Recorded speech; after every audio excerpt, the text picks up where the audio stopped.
I think for some people, hunting is like a hobby, just something they do, but they think they're hardcore. But for some of us, it's more of a way of life or an identity. I spend most of my time thinking about what I can do to up my odds of getting a big buck off the lands I hunt. Every day of the year, I have a plan to up my odds. Every day. Today I got up listening to things I need to get done as a hunter while still pleasing my wife as a husband and a father, which is a struggle for me.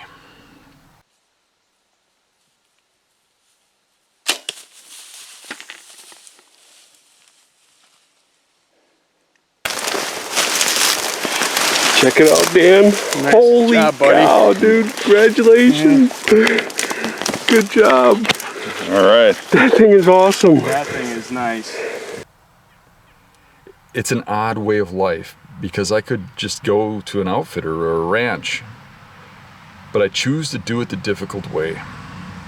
In the spring, I'm following up on the deer I seen in the fall, learning where they came from, what they were doing, where they were going. I'm also out scouting bedding areas, studying maps, looking for new spots, constantly checking new properties, figuring out where my priorities are because I've only got so much time and I have to hit as many bedding areas as possible. While I'm doing that, I'm learning about hunters, how they access, where they hunt, looking at the sign they leave behind. It's just as important as the deer sign. Yeah, everything kind of comes together right here and forces the deer right here through a funnel. If somebody was going to hunt this is where they would hunt, right here. Right exactly here, most people. Look at this historical rub here.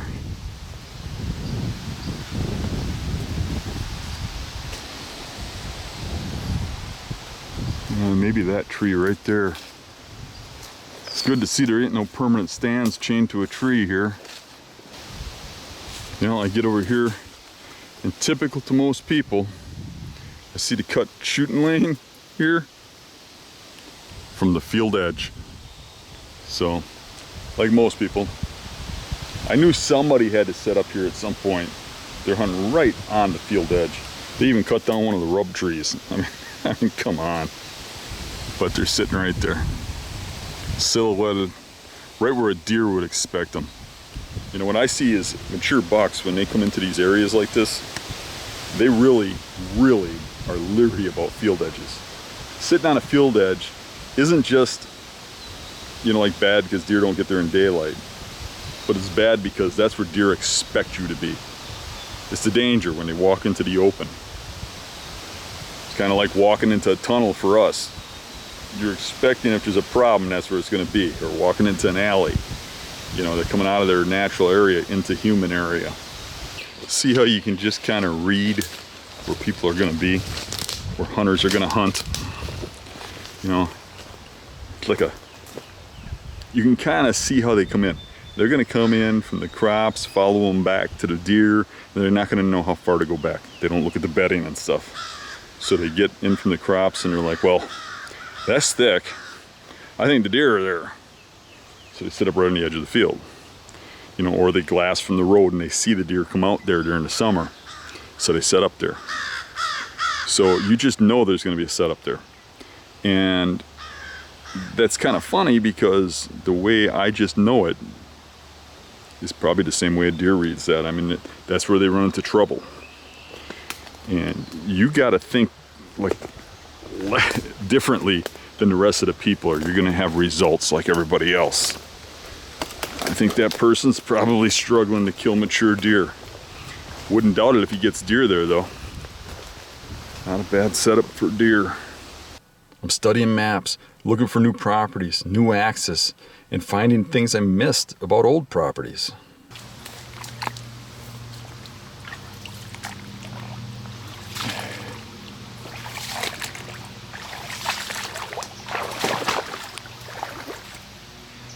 When I got here, my rubber boots weren't in my truck. I always keep them in my truck. It's not really like the rubber boots would have did much. This water's really deep. I mean, I'm just entering and I'm almost to my knees. So I got a long ways to go through this, and it's gonna get deeper. Hopefully not to my wallet or to my phone. Then in June, it morphs into fixing up my gear, making sure everything is ready, going over all my stuff, shooting, making sure my shooting is on par, fixing any problems I had with my form, any problems I had with my stand, any problems I had with my gear, making sure everything is ready to rock and problem-free, and no mistake happens twice. Look at this. Nice big bed. I mean, that is a big bed. There's another bed right here of equal size but not used as recently. So some of them might be bedding right in this grass. Yeah, here's another big bed. Look at this. It's been used recently. You haven't jumped nothing yet. I would think they'd be down by the swamp. But you never know. There's probably night beds from feeding. Otherwise, I would be jumping deer. This grass is pretty high. It's about at least 4 feet high. By July, I'm studying maps, sitting in the woods, sitting in tree stands, sitting on hills glassing, trying to find those big bucks. Just one. It only takes one day on a whim to get up and say, hey, you know what, today'd be a good day for glassing. And to just head out, sit on a hill, and you might find the giant that day. This is a great spot to glass from right here. I can see quite a ways. Unfortunately, the sun's kind of in my eyes. But if the deer are down in the swamp down there and they come out this way, I should be able to get glasses on them and see if they're at least a shooter. I should be able to see just about anything and have a clean getaway behind me. So I checked the rest of the oak trees. None of them have acorns. But that could actually be a good thing. Keep the deer, just coming out and wandering around and feeding. Although oaks wouldn't be bad either, because the oaks are kind of isolated. Guess we'll just sit back and see what shows up. I can tell you, a lot of the giants that are hanging on my walls are there because of one afternoon on a whim. I just decided to go try a spot, and it just popped in my head, hey, I should try that spot. And I glassed a spot, or I shined a spot, or I threw a camera in a spot and located a giant buck. It might not even be the year I shot it, but I got that buck because I found it that day that I was glassing. So those days are important. The more you put into it, the more you get out of it. Sure, there's a lot of days you see nothing, but it just takes one day. Might seem to some of you that sitting out here in the middle of a field watching a wood line that's 100 yards off of a swamp for an afternoon that I drove an hour to get to might seem like a stupid idea in early to mid-July, but it just takes one sighting. And what I'm doing here, the amount of ground I'm covering, you couldn't cover with trail cameras in a whole season. You see one giant buck and it turns your whole season around. That's why you do this. And other people aren't doing this. I mean, there's no trail coming from the parking lot out here. I'm not seeing other people in the places I'm going. I'm getting away from the road where people can't see with binoculars from the road. They can't see with spotlights. I'll give you another hint too, so you're not wasting days. And this is a big one that a lot of people don't get. Is deer go through routines of activity. And you'll see them, especially in summer. Certain days they're out, certain days they're not. And if you drive around in the evening and you don't see no deer in fields, not the private ones or nothing, Don't waste your time.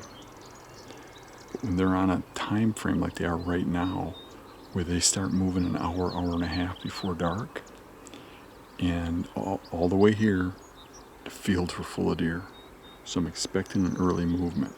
So the big bucks should come into this opening if they're here before it's too dark to see. And I wasn't going to go glassing today, but it was so hot and I ran out of anything to drink. I drove to the gas station to get something to drink, and all the way there I saw the deer out. I said, today's the day. But really, any given Tuesday afternoon, that you just feel so compelled, you could change your whole season in one sit by finding yourself a giant on public land to chase after. As many of you know, they're not everywhere. And a lot of guys wander around all season searching for them. Never find them. If you know where one's at before the season even begins, at least you have focus. You have direction. You have a place to target. As the season starts, I'm going after the new deer I found. Going after the old ones from last year that I hope are still alive. And hunting bedding areas that I scouted that looked like they were being used at this time of the year on this wind. If I don't see hunter sign, it can't be all bad.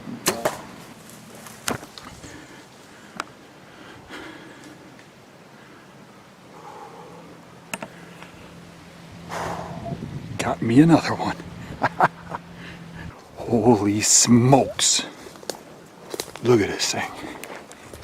Holy cow, what a tank. Holy cow. What a tank. He's getting bigger the closer I get.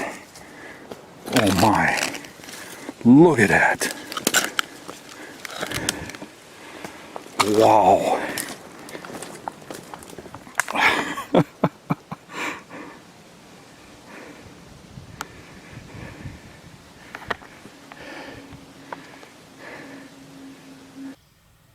And the whole time I'm scouting.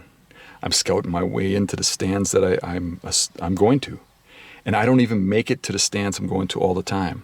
I might have a stand that's a 15-minute walk from the truck, and it takes me 2 hours to get there because I follow an edge. I follow a transition. I map out a plan to walk to that stand, so I'm scouting my way in.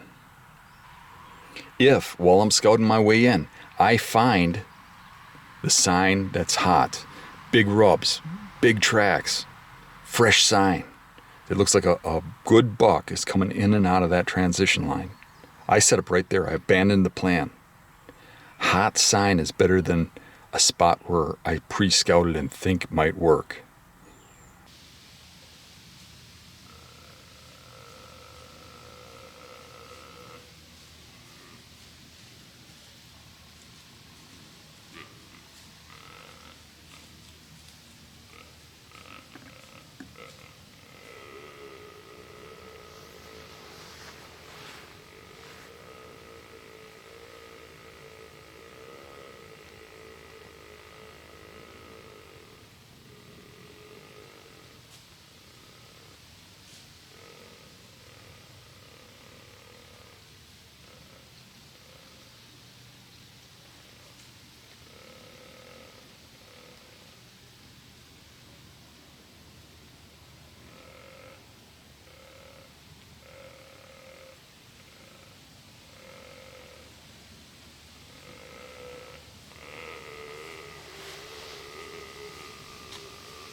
He came in chasing a doe, or following a doe.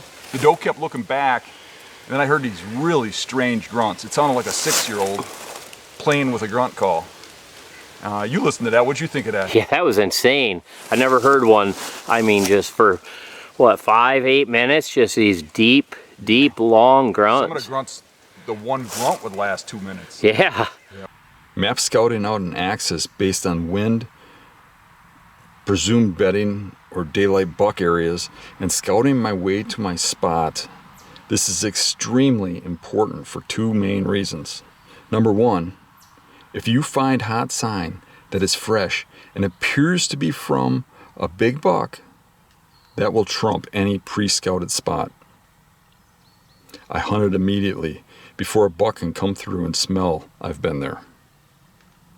Number 2, big bucks leave sign. As I scout the best transitions on the property, as I head for my spot, sometimes taking an hour to get to a spot that's 15 or 20 minutes straight line back, I will see sign and judge whether there might be a buck worthy of me hunting other spots in this vicinity. All big bucks leave rubs.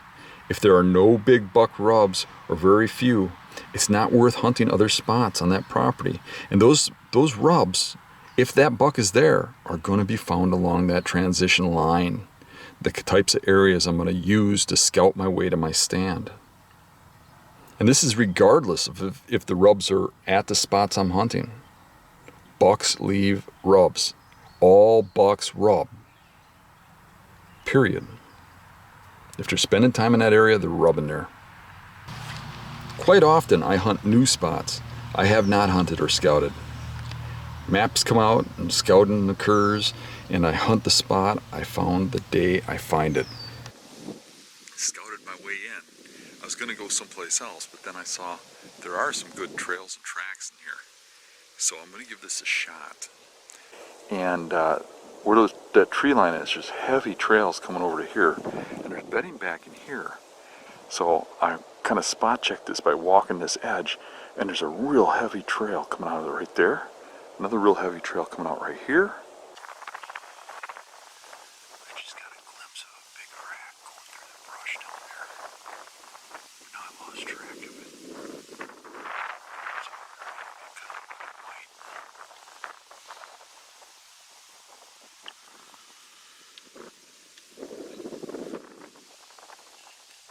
There it is. Yeah, that's a good buck. There he comes.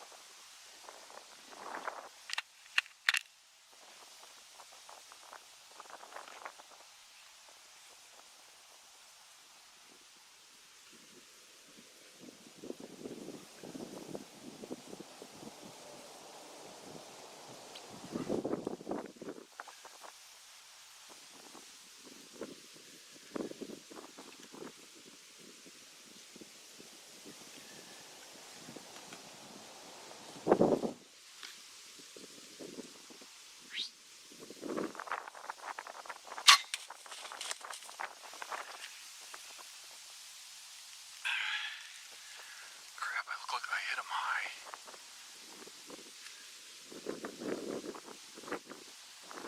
This is where I saw him last, but I'm not seeing any blood or anything. It's getting me worried, but that arrow looked like it had good lung blood on it, so it looked like he stopped right in here someplace and then ran into this brush over here.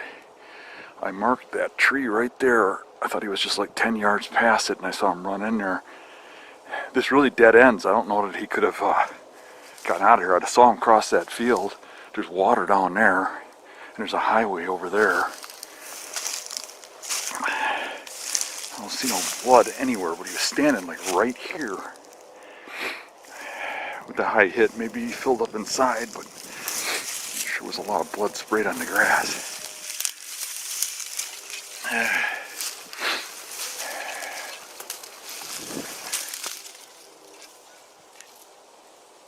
Holy shit, there he is.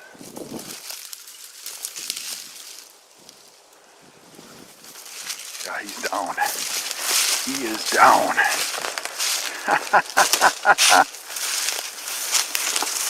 Oh, nice.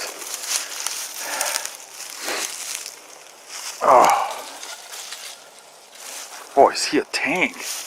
The heck of a chest on him.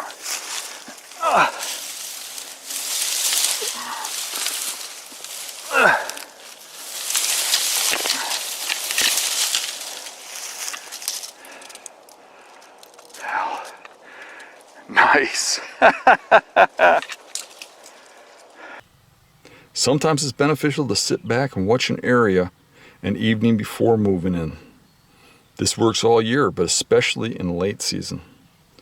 But based on terrain and pressure, it might or might not work for you.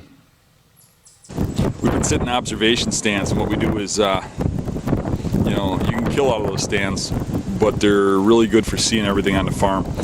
And we've got a few stands tucked away in these corners. And Dave called me up and said he saw a big buck down here. Wanted to go after it. We go in as a team, and we go in once, and then come up and don't hunt again until after we observe something again. So, Dave's hunting over here. Look back over there.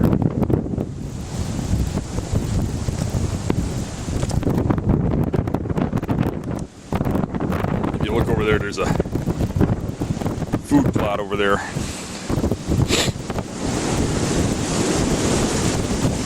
I'm just getting blasted.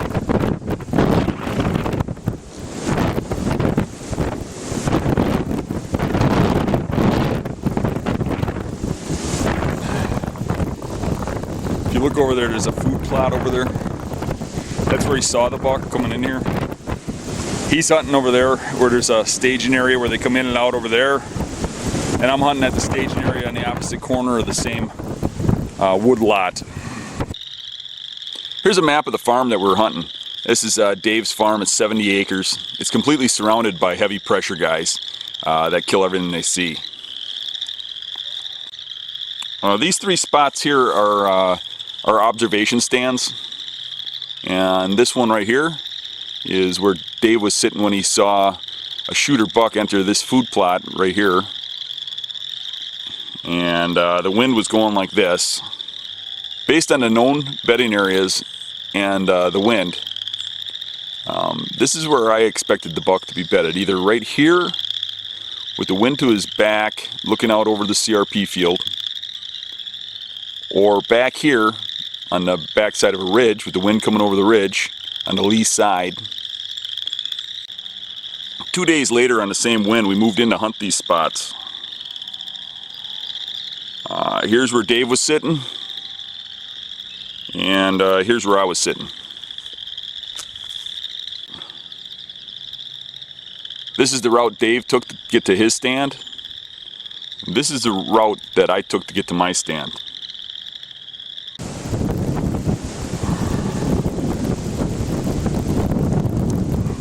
The bucks generally come from right over the top of the hill here. They come over here, stage down here. The does are bedding over there.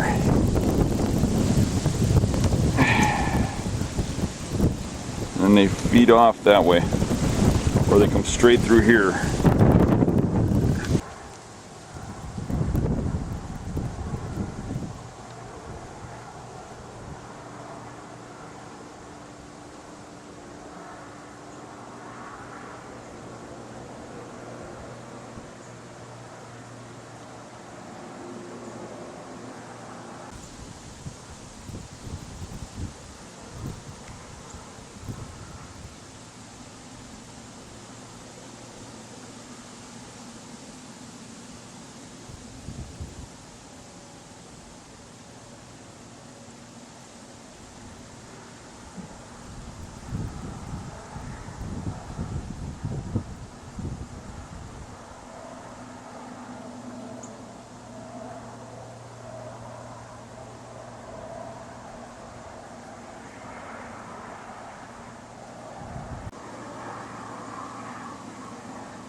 Gotta love that when they give you second shots.